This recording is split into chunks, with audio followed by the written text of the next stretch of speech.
Greco-Roman religion was polytheistic, but there were 12 gods out of all the gods that were the most revered. They were known as the Olympians because they dwelt on Mount Olympus. Zeus was king of the Olympians and served as their brother and father. The Romans called him Jupiter.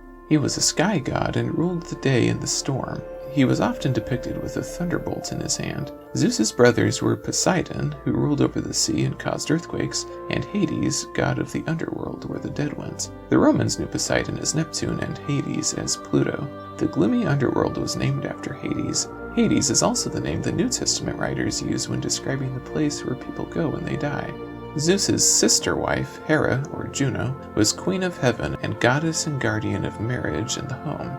His sister, Demeter, or Ceres, encouraged the fertility of the ground to produce crops, Earth's soil that yielded life-sustaining grain. His sister, Hestia, or Vesta, personified the constancy of hearth and home.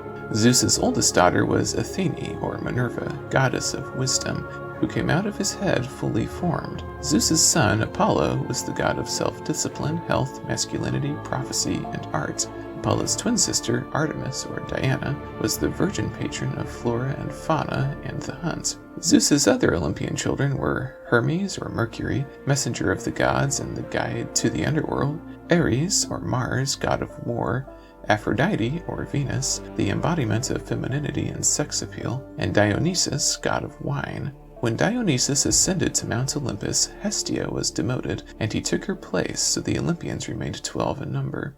The Olympians were still honored by the time Caesar Augustus began to reign over Rome, but they were not nearly as popular as they had once been. The Olympians were not very relatable to normal people for the most part, but two gods associated with them were Aesculapius and Dionysus. They were both born mortal and had to suffer and die before becoming divine immortals. Aesculapius was the nicest of the Greek heroes. He was the son of Apollo and Coronis, daughter of a king in Thessaly.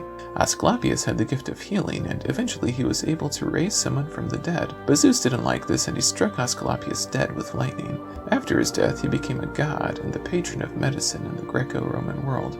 Temple healers called themselves the sons of Aesculapius. Dionysus was the god of wine, a gift to humanity that can liberate them from their worries, but with negative after effects, reminding them of their limitations.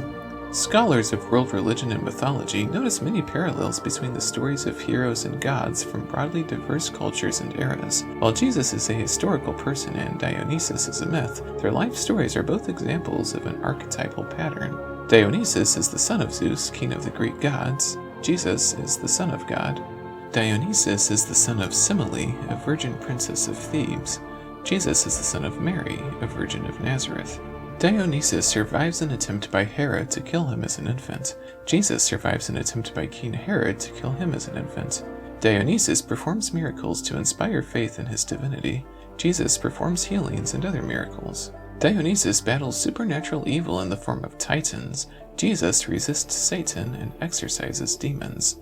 Dionysus returns to his birthplace where he is denied and rejected by family and former neighbors. Jesus returns to his hometown where he is rejected and threatened with death.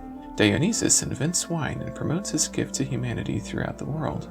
Jesus transforms water into wine and makes wine the sacred beverage in communion. Dionysus suffers wounding and death at the hands of the Titans.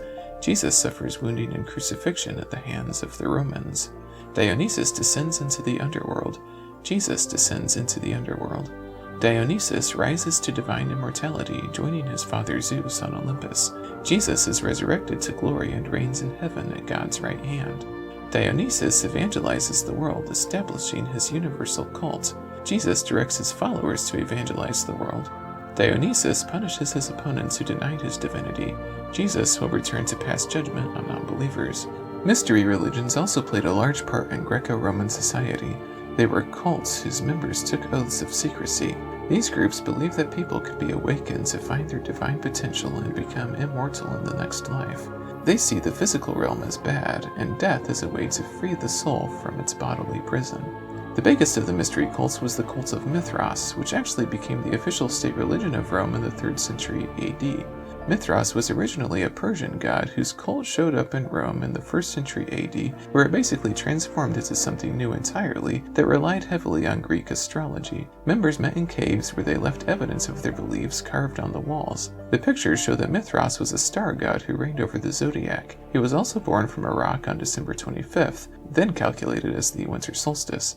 His birthplace was also visited by shepherds, and then later he slew a bull, Taurus, whose blood created new life. Mithraism was the chief competition of Christianity for the first 3 centuries and included rituals such as baptism, communion, and oaths of celibacy. While Christians claimed to be washed in the blood of the Lamb, new members of Mithraism were sprinkled in bull blood. One striking difference between the 2 religions was that Mithraism excluded women while Christianity openly welcomed them. Eventually, Christianity overcame Mithraism, and when it did, it stole its most important holy day, December 25th, and renamed it the Nativity of Jesus instead of the Nativity of Mithras. The Church saw this as appropriate since the date was on the solstice and Jesus was the light of the world. Demeter was the goddess of a mystery religion centered at Eleusis, and she was honored as the one who gave the world grain, the bread of life. Her daughter, Persephone, was also worshipped. This religion started as a fertility cult interested in agriculture and seasonal cycles and developed into a mystical celebration of death and rebirth. The Egyptian goddess Isis was also very popular among the Romans. Her consort, Osiris, was a human who ruled Egypt and was torn to pieces, but Isis gathered his pieces back together, and he was restored to life as the god of the underworld. Isis was usually depicted as a mother holding her child, Horus. The cults of Isis and Osiris developed mystical rituals that promised their followers some sort of divine union after death.